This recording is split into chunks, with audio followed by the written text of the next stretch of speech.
Hello everyone, like, subscribe and hit that notification bell for daily contents. Yes people, it's that time again. Champions League football is back in service and Liverpool are facing Napoli in Napoli. I'm looking forward to it, if you know what I mean people, because we've been waiting for us to beat Napoli away for a long time, and this is the moment we could do it. So yeah, let's do this people, let's talk about this, let's do this.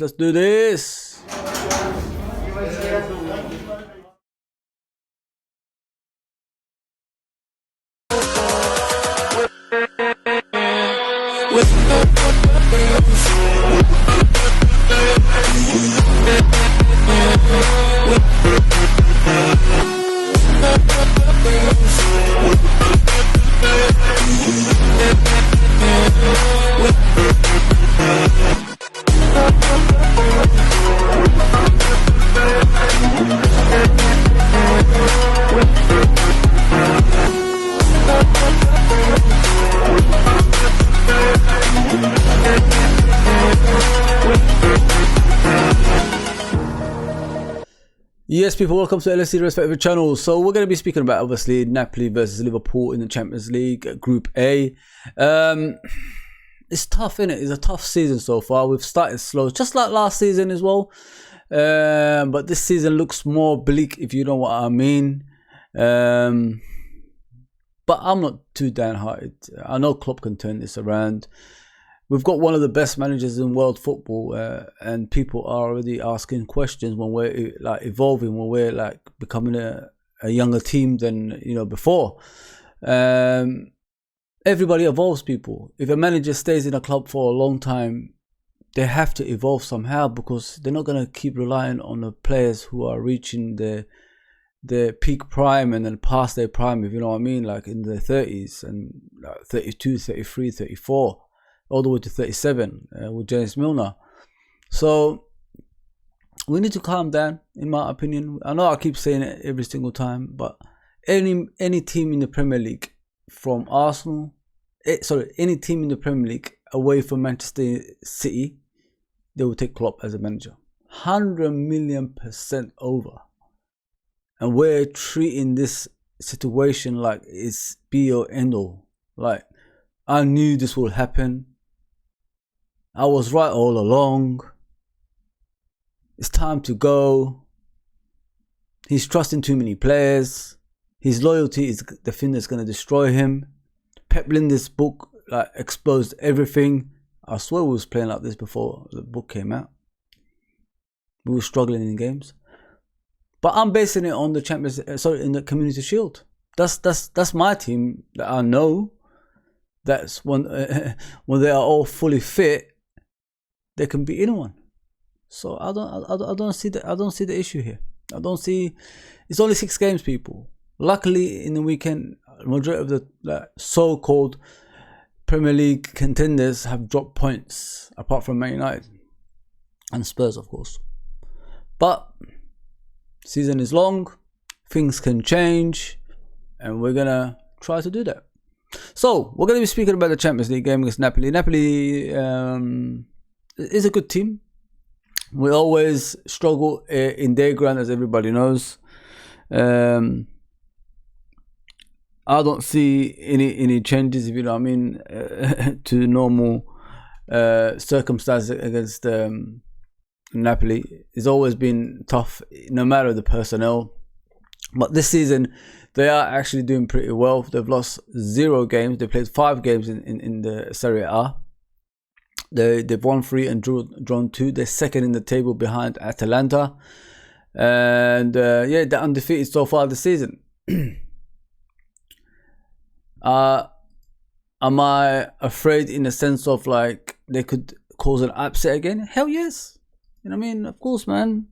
They always have problems, don't they? They always cause problems on us. They always make sure like we struggle against them as well. So I'm not gonna be like too optimistic in this game, thinking like, oh, we're gonna win this. No. This game is always gonna be tough, and no matter what, we're gonna be struggling somehow, some way. But we're the better team. We've got to act like we're the better team.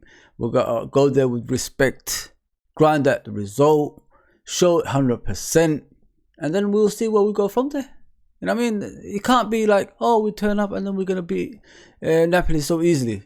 That's what's been happening in the Premier League. Majority of the games we played this season, everybody thinks like we should be winning, but you don't. You haven't got the divine right to win games. You have to earn the right to win games.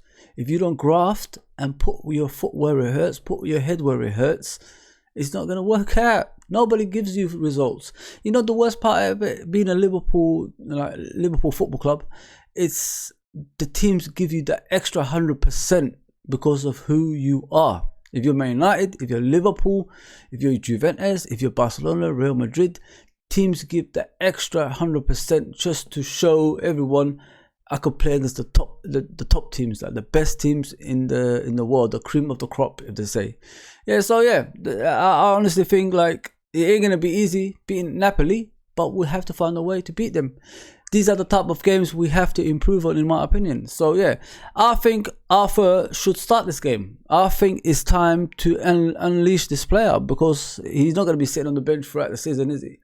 If he's the player they chose to, solidify that midfield to make it even better, why not? Why not Arthur starting this game? So this is my starting lineup for the game. Alisson in goal, Matip and Van Dijk. You got Trent, you got Tsimikas. I honestly think Robertson has to have a rest, a long rest, man. He doesn't look right. It just doesn't look right. I think he's played too many games in the last few years and he's catching up with him, unfortunately. So we've got Fabinho. I think we're running Fabinho to the ground until Henderson comes back. I think he's just stay in that midfield. Don't go too far from the defence. Just stay in front of that defence and protect them. That's what I say. And you got Harvey Elliott on the right of him, who's been fantastic this season. I'm glad a lot of people have spotted it. I'm glad a lot of people are giving him the props that he deserves as well. And then you got Arthur. I said, like, if we want to get control of that midfield, and from what I've heard, for Brazil, when Arthur and Fabinho play together, they hardly lose games. So why not unleash these two together in the midfield, get more control, get more possession, get more creativity in that middle as well, with all those three players. They're all different, aren't they? I believe Arthur is more of a mold of Wijnaldum, because I see him like track back and pace people just to get the ball back, like Wijnaldum used to do back in the day. And Harvey Elliott is a creative midfielder that goes forward and passes forward. And majority of the season we've seen that out of the youngster, and obviously he's signed a new contract on top of that as well. I love Harvey Elliott, man. I think he's going to be the future of English football, the way he plays. I mean, I've never seen an intelligent player. I know I've said it before. Like Harvey Elliott with the ball now, especially for England. That's what I'm saying. And then you got Firmino back in the team. Nunes, just take him out a bit, let him see from the sideline, let him understand how we play and what you have to do when you come off the bench. I'm hoping he comes off the bench and scores a goal as well. And watch Firmino, dominate the front line, because since he's been back, he started off slow, but now he's dominating games like the old Firmino that we know, and he's not getting injured. On top of that, even that people like stepping on his toes, hitting his shin, he's still coming out on top. And then you got Diaz on the left-hand side. Diaz is, I think, the top scorer this season already, but we need more out of him. He needs to start dribbling. He needs to cause havoc in the opponent's half as well. As for Salah, I don't know what's going on. I wish I could tell you. He hasn't been the Salah that we know. Some people are even saying he's playing as a fullback, like a wingback. Sorry, really? Have you seen the games we've been playing? He's playing the same way, but he's just not getting the opportunities that he normally gets for some reason. So yeah, sometimes when the contract signing and you got the big bucks, it's like a backpack with bricks in it. So that's what's happening to him at the moment. He's really not handling being the main man with that money to compete with. So he needs to start performing, in my opinion, man. Because we don't want to see that Aubameyang and Ozil on the pitch. I'm sorry, we don't want to see things like that. If he's saying he deserves the money and he deserves to be one of the best players in the world, then go for it, man. Start doing it. Show us, prove us wrong. You could be consistent still, because when there's no pressure and you don't moan and everybody's in the same wavelength in wages and all that stuff, the performance is like everybody's together. when you try to separate the team in regards to wages and all that stuff, these are the kind of performances you get. But some players come out of it like with flying colours, and we have to see if Mo Salah at the end of the season is going to come out with this like with flying colours as well. Yeah, so he needs to start performing. There's no more excuses, man. There's no win back excuses. I'm sorry, like you're the cream of the crop, like you said, as a top player. So you need to start performing as well. I'm a Liverpool fan. I'm not a Salah fan. I'm not a Gerrard fan. I'm not a Fowler fan. I'm a Liverpool fan. So I'll judge all the players the same. You know what I mean? So. And it won't be any different. If Salah is underperforming, I'll criticize him. If Diaz is underperforming, I'll criticize him. Firmino is the same. Everybody the same. But I know what this team can do. Like I said, I based it on the Community Shield. That was our team. Once they get back together, I think we'll be more dominant in games than usual. Yeah, so I could see this game probably 2-1 to Liverpool. I'm always going to back my team no matter what anyway. But we've got the better players, let's be honest there. So yeah, 2-1 to Liverpool. And I believe Napoli will cause problems for us during the game, but it's just how we come out of it and control the game that's more important for me. So yeah, 2-1 to Liverpool. Rangers and Ajax is going to be the next game. Rangers are back in the Champions League, everyone. They've got 2 Scottish teams, and maybe they're going to do good. Listen, Rangers made it to the Europa Cup final last season, so they must be really good. It's not going to be easy. Everybody knows about Ajax, always good in the Champions League, one of the best of the best, cream of the crop. Everybody knows about them, and they will be difficult. It's not an easy group, people. I thought, like, when you see the teams, like, it could be, but nah. I can't see it as an easy group. Yeah, so that's what I got for you people. This is the preview for Napoli versus Liverpool in Italy on Wednesday. The game's going to be kicking off at 8 p.m. I'm not going to do a live watch along this time.